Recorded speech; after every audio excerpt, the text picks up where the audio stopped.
Saya akan mencoba menjawab, bukan menjawab sih, sebetulnya klarifikasi dari atas masukan yang cukup bagus dari Mbak Matriana Suliandari, salah satu rekan saya di Tangsel, sebetulnya ya. Alasan pandemi COVID-19 memang terjadinya tahun 2020, bulan Maret kalau tidak salah itu. Dan koperasi berdiri sejak 2018. Artinya yang dipertanyakan sejak 2018 sampai 2020 tuh ngopo wae gitu. Atas nama pengurus, kalau itu dikatakan gagal, saya terima. Dan saya mohon maaf. Karena saya di bidang bisnis koperasi Pawon Semar. Kalau dinyatakan gagal, saya terima itu memang. Ada satu yang harus saya sampaikan, bahwa sejak 2018 berdirinya koperasi Pawon Semar, kita masih bayi, masih merangkak belajar, belum bisa berjalan. Itu juga harus diterima. Mohon maaf. Jadi Mas Tio Edi memimpin pengurus di sini sudah cukup bagus. Dan saya akui bahwa Mas Tio Edi berpengalaman di koperasi. Hanya saja pengurusnya seperti saya memang agak kepontal-pontal untuk ngikutin. Jadi rencana-rencana yang dilakukan Mas Tio Edi sudah cukup bagus menurut saya di bidang bisnis koperasi. Secara teoritis, secara praktek sudah saya anggap mumpuni. Tapi memang namanya baru berdiri atau baru lahir, ya kita masih semuanya dalam tahap belajar. Dan internal dari kami, artinya internal dari masing-masing. Kemudian kami harus, beberapa personil harus mengundurkan diri. Itu juga bagian dari satu proses. Tapi saya yakin bahwa ke depan, dengan pengalaman seperti inilah yang kita harapkan untuk menuju apa yang harus kita lakukan ke depannya nanti. Secara biaya cukup besar, minus 40 juta sekian. Ada beberapa yang belum diakui menjadi biaya aset tetapnya, yaitu legalitas 1.500 masih dalam aktiva tetap. Kalau itu dimasukkan dalam biaya, itu akan lebih besar lagi kerugiannya secara pembukuan. Saya belum berani membuat itu sebagai biaya karena memang belum ada pengurus yang definitif katakanlah untuk melanjutkan. Tapi secara pertanggungjawaban, saya mengakui secara akuntabel, saya juga konsultasi dengan pengawas, kebetulan Mas Bini juga auditor, bahwa memang seperti itu. Dalam satu bisnis kerugian pasti ada karena kita baru mulai dan karena kita baru merancang satu usaha bisnis. Artinya persiapan-persiapan itu memang satu bridging yang harus dikeluarkan. Dan ini tidak mengada-ngada. Dan bisa semua pertanggungjawaban, baik itu pengeluaran, ada semua. Dan sudah diserahkan dari Mas Beni sebagai pengganti Mas Tio Edi ke saya waktu itu. Jadi intinya, bahwa yang disampaikan Mbak Matriana, saya akui menjadi kegagalan koperasi Pawon Semar. Dan saya harapkan untuk pengurus baru bisa memperbaiki dan menjunjung tinggi dan bisa menjalankan amanat dari anggota koperasi. Saya rasa itu yang perlu saya sampaikan. Jika masih ada yang kurang, silakan. Terima kasih, Mas. Kami bantu Mbak Ana. Ada satu yang kurang. Kita koperasi primer. Itu uangnya, ya, mohon dijelaskan supaya gamblang. Wong Semarangannya harus gamblang ini bar salaman cipika-cipiki rampung. Ya. Maaf ada yang ketinggalan. Kenapa uang koperasi ada di pusat semua? Itu harus. Karena koperasi Pawon Semar adalah koperasi primer nasional. Apabila kemarin sudah ada rencana untuk pembentukan koperasi cabang, sebetulnya adalah bukan badan koperasinya yang dibentuk di wilayah, tapi adalah unit usahanya. Yang seharusnya semua sudah disiapkan oleh pusat. Jadi ini salah persepsi. Menurut saya salah persepsi. Seharusnya yang dibentuk di wilayah-wilayah itu adalah unit-unit usahanya koperasi pusat. Dan tidak terus koperasi Bekasi mendirikan sendiri dengan legalitas sendiri, itu nanti akan ngambang, jadi menjadi koperasi sekunder. Tapi kita koperasi primer, Jadi semua uang simpanan masuk ke pusat. Dan apabila ada pembentukan unit usaha di cabang, itu melalui proses di pusat. Gitu. Jadi kita kembali ke rohnya, Koperasi Pawon Semar adalah koperasi primer nasional. Jadi semua yang ada tentang simpanan semua harus ke pusat. Jadi itu satu kesalahan juga. Saya anggap satu kesalahan juga. Dan ini pernah ditanyakan oleh Mas Pono dan Mas Koco pada waktu raker juga sebetulnya. Dan itu belum dijalankan karena kita konsen untuk program-program yang lain. Tapi itu satu kesalahan menurut saya. Jadi untuk kedepannya lebih jelasnya kita harus menguatkan koperasi pusatnya dulu. Bisnisnya apa? Main bisnisnya apa? Setelah koperasi pusat, fondasinya sudah kuat, baru membentuk atau mendirikan usaha-usaha bisnis di wilayah-wilayah. Terima kasih.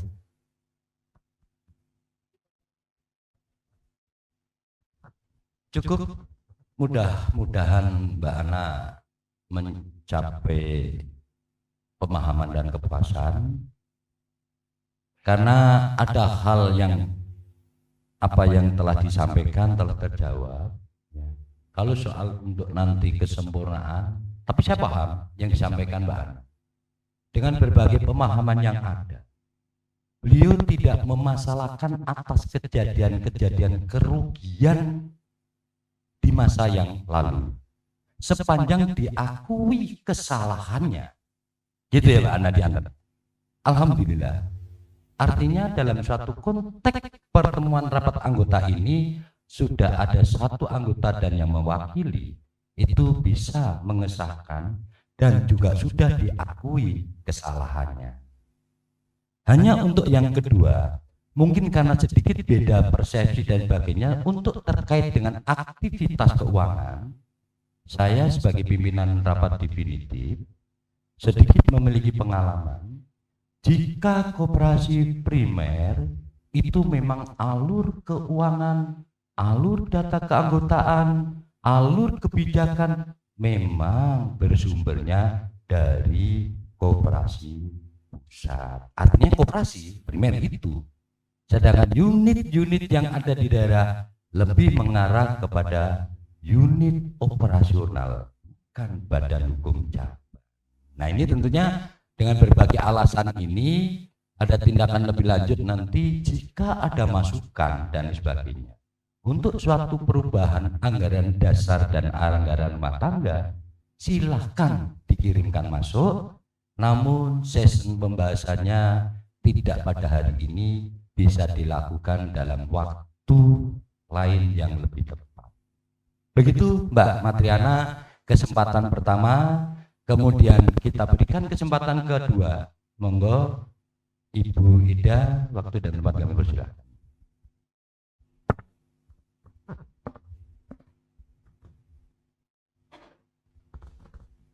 Izin Bapak Ketua Sidang, hanya ingin memberikan atau menambahkan penjelasan saja mengenai kegiatan koperasi. Kenapa kok belum ada kegiatan? Karena pada tanggal 10 November tahun 2018, pendirian Koperasi Pawon Semar diwujudkan melalui rapat pendiri yang selanjutnya dicatatkan dalam akta pendirian nomor 14 tertanggal 29 Maret 2019 melalui Notaris Hajah Huriah. Dan kendati demikian, ini pengurusan surat-surat itu baru selesai secara tuntas, dalam arti ada NIK atau segala macam yang memang diperlukan untuk koperasi itu bisa beroperasi, itu ada surat-surat lengkapnya, itu baru selesai pada bulan Oktober 2019.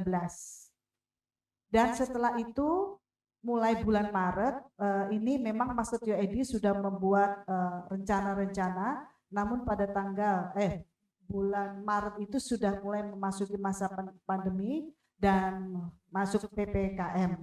Jadi bukan masalah pandemi yang menjadi permasalahan sampai dengan, tapi memang karena surat-suratnya itu baru selesai pada bulan Oktober 2019.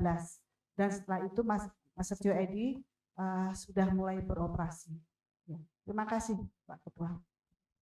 Baik, ini ada salah satu penjelasan yang kebetulan juga sebagai pengawas yang tentunya telah melaksanakan secara pola pengawasan. Memang sedikit kami garis bawahi di dalam suatu perjalanan bisnis termasuk koperasi terkait dengan masalah perizinan ini adalah juga tidak mudah dan berat. Itu perlu dipahami juga dan memakan waktu. Kalau dikatakan kenapa sudah digemakan meraung-raung keluar bahwa koperasi eksis, teknik marketing memang begitu. Tarik pelanggan, tarik animonya sambil berjalan melengkapi dokumen operasional. Nah, ini suatu hal yang biasa di dalam bisnis, sehingga tambahan daripada salah satu anggota pengawas ini bisa memperjelas titik-titik benang merah itu belum adanya aktivitas dari 18 sampai Oktober 20 ya, Oktober 19. Ini merupakan hal yang wajar. Baik, kami persilahkan.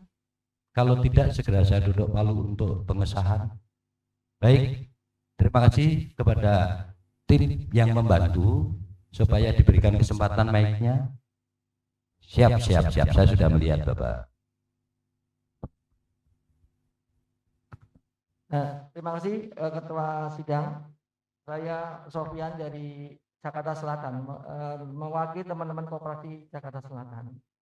Tadi sudah disampaikan laporan pertanggungjawaban pengurus 2018-2021, yang mana juga memang dinamisasinya memang selalu dalam sebuah organisasi ada yang pro dan kontra. Tadi juga Ketua Tangsel mengkritisi keras terhadap kinerja dari teman-teman di pengurusan yang lama 2018-2021. Memang saya juga sepakat dengan Tangsel tadi bahwasanya selama kurun waktu ini terjadi kok ada inefisiensi ya. Apakah itu tepat kalimatnya? Mohon juga nanti dimaafkan atau juga nanti dijawab penjelasannya dari kepengurusan, karena minus 40 juta bahkan dari Mas Nur Cahyo juga kalau dimasukkan lagi akan lebih besar lagi. Mungkin inilah introspeksi kita ke depan agar semuanya juga berbasis angka dan data, sama seperti Ketua Dewan Pengawas Pak Indraji, bahwa semuanya itu harus kalau bisa rigid dan juga ada akuntabilitas transparansi sehingga tidak terjadi nantinya akan tekor kalau kita membuat sebuah koperasi.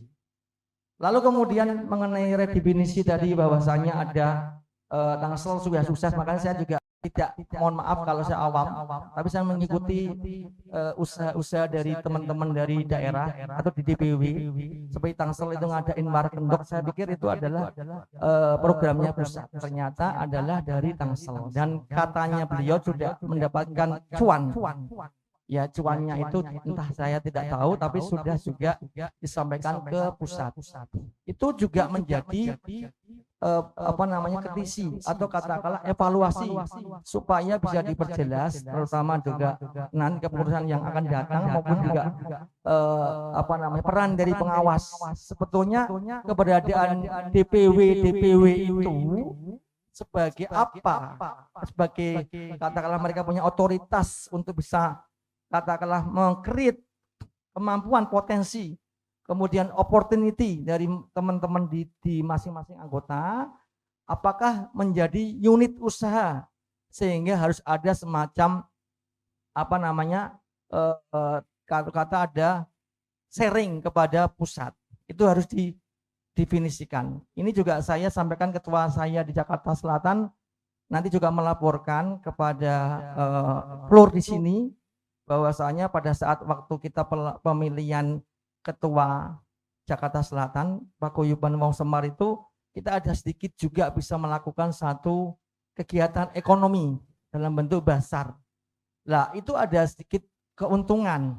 Lah itu keuntungannya dalam flow ini supaya dijelaskan, karena ini juga arena atau katalah tempat untuk transparansi, apakah itu nanti juga sama seperti Tangsel itu harus menyampaikan kepada pusat atau tidak. Itu mohon juga nanti dipikirkan atau diperjelas. Kemudian yang ketiga, Ketua Sidang, kemudian juga pengurus yang lama, bahwa kalau dari paparan tadi adalah mengenai rekrutmen anggota koperasi itu sangat minim di 2018 hingga 2021.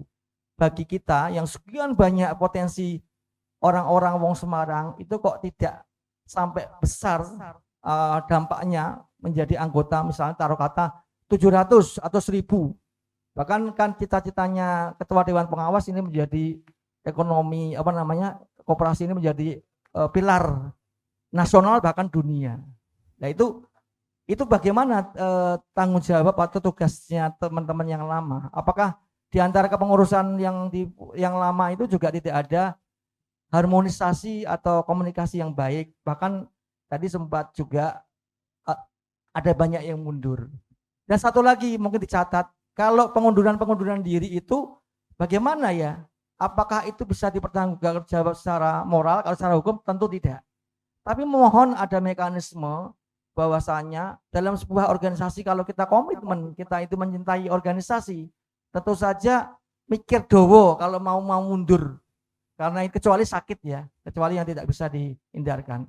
Saya kira itu saja kami dari Jakarta Selatan mewakili teman-teman Koperasi Jakarta Selatan, mohon bisa diberikan penjelasan dan mohon bisa menjadikan pencerahan ke depan agar koperasi yang akan cita-cita kita menjadikan pilar ini adalah pilar untuk masyarakat atau katakanlah warga Pawon Semar seluruh Indonesia. Terima kasih.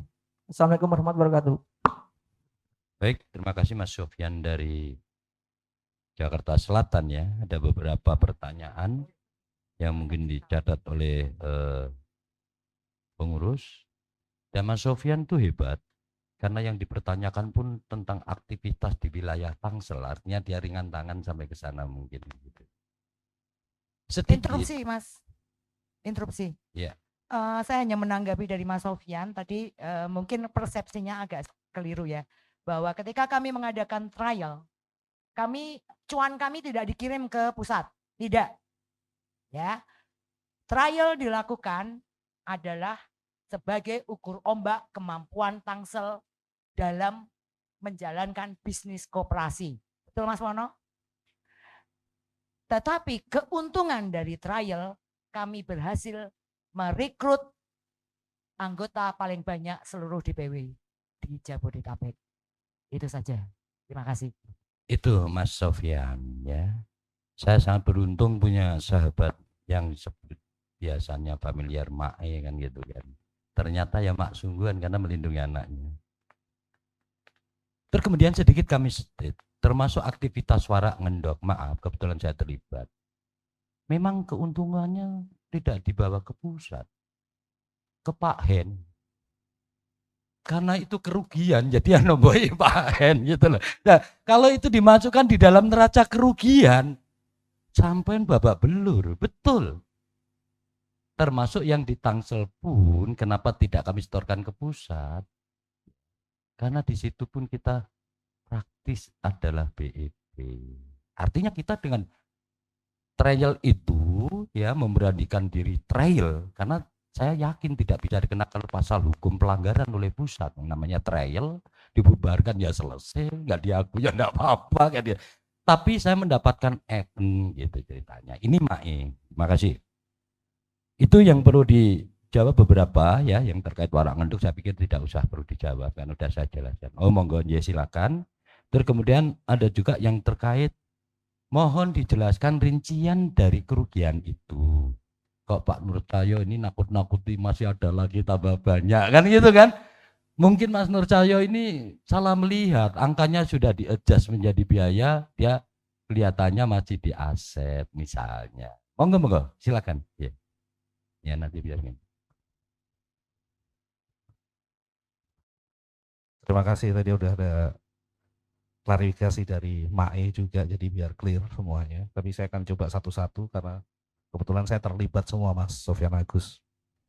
Yang pertama ada defisit ya katakanlah 40 juta. Terus kalau ditambahin 7,5 akan menjadi 47 katakanlah. Cost ada berupa capex dan ada berapa operational expenses atau OPEX. Yang OPEX adalah yang 40 juta lagi. Yang menjadi aset atau menjadi Kapek ini ya, itu ada satu legalitas yang akan dibiayakan kalau sudah operasional, sudah resmi sudah berjalan secara normal. Artinya akan diamortisasi setiap bulan atau setiap tahun, sehingga akan biayanya akan terlihat nanti setelah operasional. Tapi untuk saat ini masih menjadi aset kita. Jadi aset koperasi satu-satunya yang ada ya, selain bukan selain, aset koperasi yang ada adalah hanya legalitas. Perlengkapan kantor ini semuanya belum ada. Jadi saya paham betul Mas Tio Edi bagaimana rumitnya untuk membuat koperasi ini beroperasional, sedangkan harus merencanakan semua dari nol di situ. Jadi kalau biaya-biaya yang muncul adalah biaya operasional, yang merupakan bridgingnya koperasi, memang kita mengurus domisili. Sebetulnya domisili itu juga aset, tapi langsung dibiayakan di sini karena cukup masih kecil lah, 700.000. Kemudian ada biaya sosialisasi, artinya iklan-iklan dan sebagainya, ya. Terus biaya rapat yang kita rutin memang rapat beberapa kali, dan rapat ini tentunya tidak bisa ditanggung oleh kita atau pengurus sendiri dan pengawas. Jadi memang harus dibebankan kepada koperasi. Ini yang fair. Ya. Terus kemudian biaya produksi jahe, ya itu kita sudah kerjasama dengan mitra jahe, yaitu kita harus membayar produksinya itu. Tapi imbal baliknya adalah pendapatan dari jahe itu. Itu ada positif dan negatifnya, sehingga akan ketemu di situ. Biaya ATK 1,4 juta, kemudian biaya persiapan digitalisasi yang dulu itu ya 25 juta. Memang itu sudah dilakukan sampai 25% atau 40% lah digitalisasi sudah siap, tapi memang vendornya tidak bisa melanjutkan. Sampai di situ, dan sampai sekarang pun vendornya dicari juga nggak ada. Tapi bukti bahwa itu memang dijalankan sudah ada, bahkan sampai Google Play ya Mas, waktu itu ya yang bisa di-download itu sudah pernah bisa dan sudah pernah diuji coba waktu itu. Kemudian biaya pendukung digitalisasi, artinya ada domain dan sebagainya, itu sudah dibayarkan waktu itu. Jadi memang ini real biaya yang benar-benar dilakukan. Saya tegaskan tidak ada penggelapan di koperasi Pawon Semar. Semuanya real biaya. Dan itu saya berani bertanggung jawab karena semua bukti cost-nya ada biayanya. Memang itu satu perjalanan waktu dalam dunia bisnis, ya kita harus berani mengeluarkan biaya itu. Situ. Yang kedua mengenai apakah ada sharing profit tentang warak ngendok yang dilaksanakan oleh Tangsel. Tangsel di situ hanya sebagai tuan rumah. Ini adalah program dari pusat, dan kebetulan saya ketua pelaksananya yang ditunjuk untuk mengadakan warak ngendok. Laporan pertanggungjawaban sudah saya sampaikan pada waktu bukber di rumahnya Mbak Tantri, ya, dengan laporan semua biaya. Kebetulan yang nombok ini ada di depan semua, gitu. Secara tertulis profit 35.700. Secara tertulis ya saya buat. Karena saya bilang rugi, nggak masuk akal. Proyek kok rugi, saya bisa dimarahin Pak Hen sama Mas Dar sebagai supervisi. Gitu. Tapi secara kenyataan, seperti yang dibilang sama Mas Pono tadi, sebetulnya kita minus 11.500.000. Kalau mau jujur, beliau-beliau inilah yang nomboi sehingga menjadi profit. Dan itu satu langkah yang dilakukan oleh pengurus pusat. Dan ini bukan bagian dari koperasi, tapi ini bagian dari merger antara ketua bidang 2 dan ketua bidang 4 untuk melaksanakan warak ngendok. Itu Mas Sufyan. Kemudian yang ketiga, rekrutmennya minim. Saya akuin iya. Karena apa? Kita berbarengan semua. Kita merencanakan sistemnya, merencanakan aplikasinya, akhirnya kita manual, ya, yang mengharapkan bantuan dari adanya DPW. Dan saya akuin, seperti yang disampaikan oleh Mae tadi, bahwa Tangsel memang paling banyak, iya. Karena saya bagian dari sana untuk melaksanakan. Sehingga Tangsel merupakan rekrutmen yang paling besar untuk koperasi Pawon Semar. Memang minim di situ. Karena saya bagian untuk melaksanakan itu bersama Mas Pono. Saya ketua pengawas, ya, Mas Pono ketua koperasi cabang.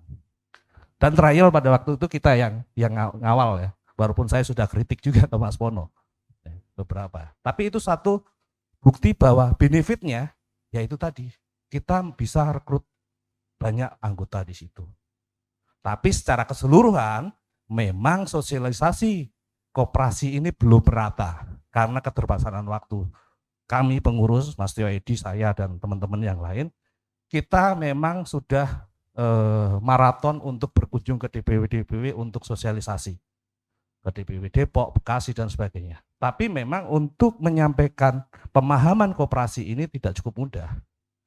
Sehingga kita mempunyai satu ketentuan bahwa karena Pawon Semar mempunyai aset ya 20.000 orang yang ada di Jabodetabek ini, kalau bisa kita masukkan menjadi anggota koperasi. Ini sasaran, ini satu misi. Tapi memang kurun waktunya, memang perlu waktu untuk ke arah sana. Karena kita belum punya senjata untuk menunjukkan ini loh koperasinya sudah jalan. Bahkan kita sudah diaminin atau disupport oleh Wali Kota Semarang. Mas Pono sudah ke sana, Mas Tio Edi sudah ke sana, dan Wali Kota Semarang juga siap untuk membantu anggota UMKM-nya untuk menjadi menjadi anggota koperasi Pawon Semar. Tapi kita belum bisa karena apa? Kita belum berdiri, belum tahu, gitu loh. Bahkan Pak Hendarji sudah punya link ke salah satu departemen untuk mengambil dana 500 juta. Tapi apa? Kita belum siap. Kalau kita belum siap ya mau malah diguyu nanti kan gitu. Kita akuin, kita belum siap. Sehingga titik hari ini semua sudah kita jalankan semaksimal mungkin, dan saya akuin bahwa itu merupakan satu kegagalan atau kekurangan, itu bagi saya nggak ada masalah. Tapi kegagalan atau kekurangan itu menjadi satu langkah, satu lompatan baru ke arah kita menjadi koperasi lebih baik lagi.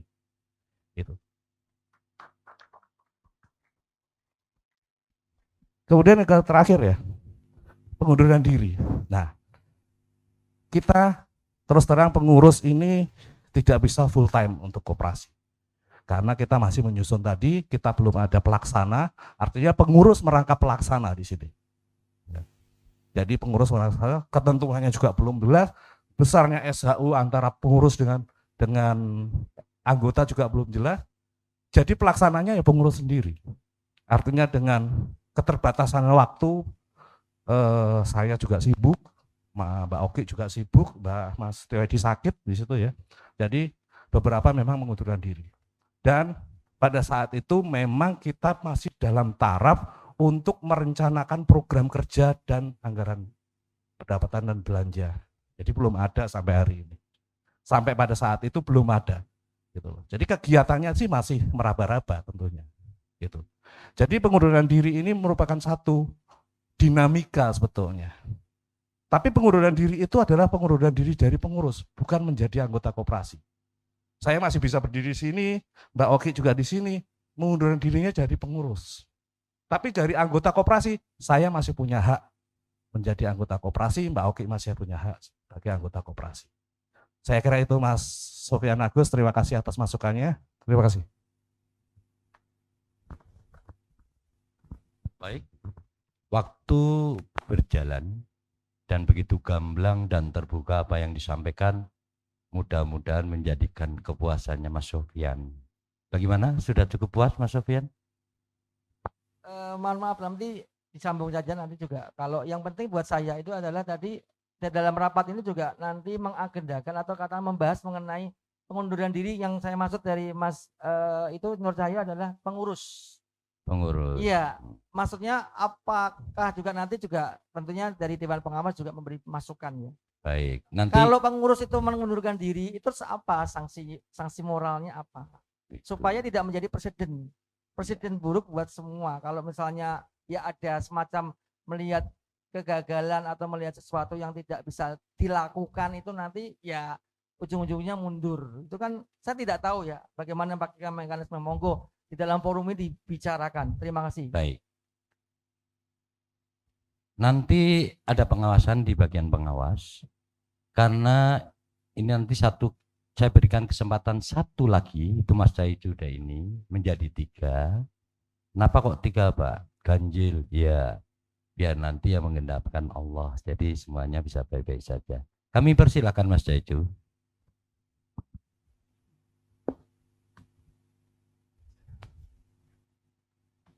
Assalamualaikum warahmatullahi wabarakatuh.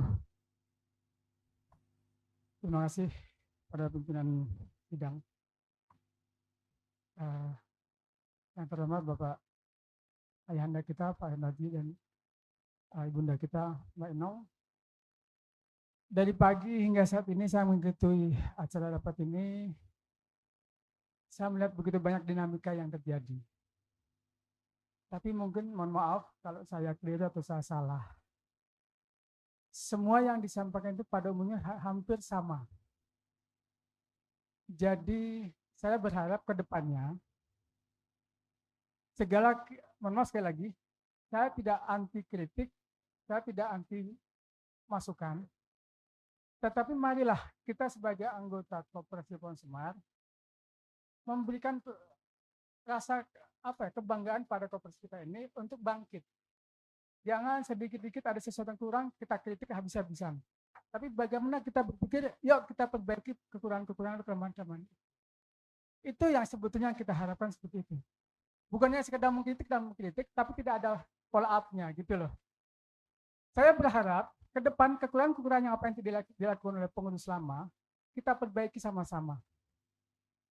Kalau memang kita ada niat girohnya atau semangat self belongingnya kepada Koperasi Pohon Semar ini, yuk kita bangkitkan, itu yang prioritaskan. Jangan hanya menjatuhkan dan menjatuhkan. Itu aja yang saya harapkan sama semua. Sekali lagi saya berharap semua anggota Koperasi Pohon Semar di wilayah manapun berada, ubah image kita yang dari negatif thinking menjadi positif thinking. Karena kalau begitu, maka kita akan melihat ke depan lebih maju lagi. Mungkin itu aja dari saran saya, dan terima kasih. Wassalamualaikum warahmatullahi wabarakatuh. Terima kasih Mas Caidu. Saya pikir untuk pertanyaan yang penutup dan bisa masuk momentum ini nih, untuk menunjukkan bangsa yang besar, jika kita melaksanakan pertemuan itu adalah menghasilkan putusan solusi-solusi yang besar.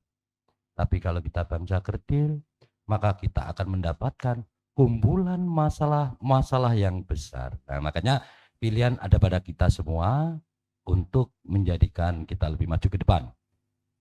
Baik, dari paparan yang ada, apakah para anggota sidang yang terhormat ini mengizinkan atau memberikan pengesahan yang terkait dengan laporan keuangan yang terakumulasi dari tahun 2018 hingga tahun 2001 yang telah dipaparkan secara akumulasi pada laporan keuangan tutup buku tahun 2021 tersebut. Apakah mengizinkan atau bukan mengesahkan, menerima dari laporan pertanggungjawaban pengurus? Oke.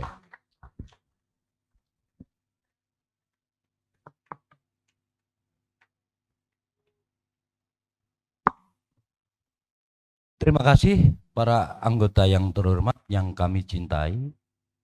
Dengan begitu paham, gamblang, dan bijaknya, rasanya saya semakin jatuh cinta pada anggota Koperasi Pohon Semar ini. Terima kasih.